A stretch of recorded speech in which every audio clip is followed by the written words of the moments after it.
Labai dažna problema, su kuo susiduria vadovai įmonių, yra dokumentų perdavimas iškilus įmonės bankroto bylą. Ir kai teismo nutartyje dėl bankroto bylos iškėlimo yra nurodoma, kad dokumentus reikia perduoti per 15 dienų nemokumo administratoriui paskirtam, labai dažnai vadovai susiduria su tokia problema, kad įmonės buhalteris arba dažniausiai buhalterinės paslaugas teikiančios įmonės atsisako perduoti dokumentus, todėl kad yra nesumokėtos sąskaitos ir vadovai negali tų dokumentų perduoti nemokumo administratoriui. Tai Julija, sakyk, ką reikėtų įmonės vadovui daryti, kad jam pavyktų tuos dokumentus gauti?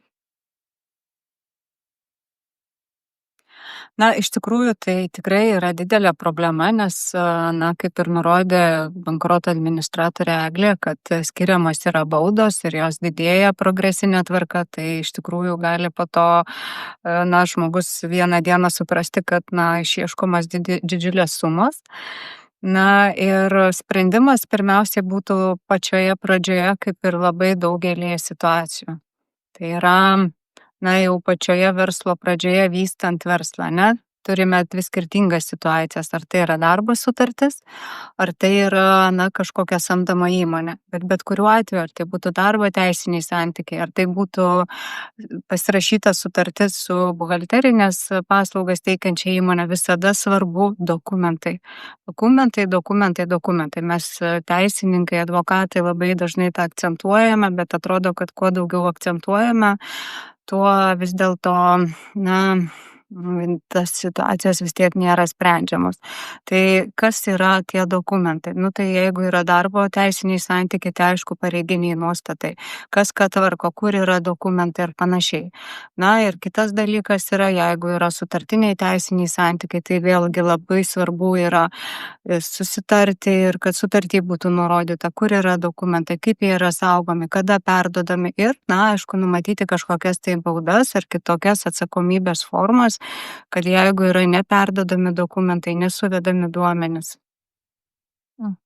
Ir tikriausiai labai būtų tikslinga ir patiem įmonių vadovams, turint reikalų su buhalterinės paslaugas teikiančiomis įmonėmis, nuolat kontroliuoti tą darbą, tiesiog turėti atsarginės dokumentų kopijas patiem, galbūt kažkokį tai Dropboxą, galbūt kažkokį kitą būdą, kad nepaisant to, kad paslaugų teikimas nutrūksta, kad įmonės vadovas vis tiek turėtų tuos dokumentus ir galėtų paskui galbūt samdyti kitą buhalterinės paslaugas teikiančią įmonę ar žmogų, kuris padėtų tuos dokumentus sutvarkyti ir tokiu būdu vadovas išvengtų baudos dėl dokumentų neperdavimo.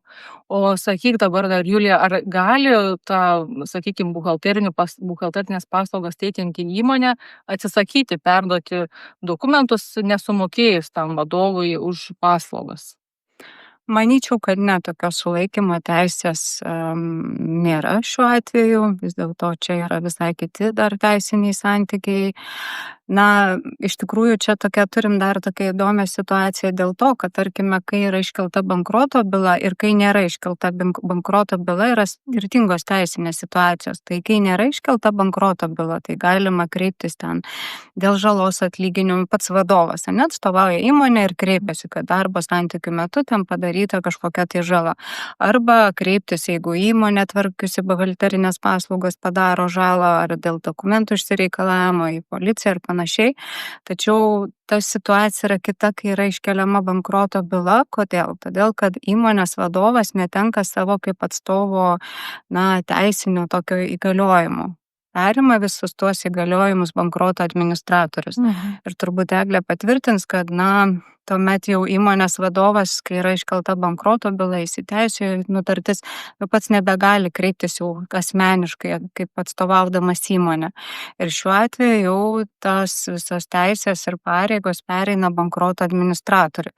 Tačiau, kaip Eglė turbūt ir pastebėjo ne kartą, kad, na, čia įrodyti teismui, kad va čia kažko įmonės vadovas negali padaryti, yra sudėtinga.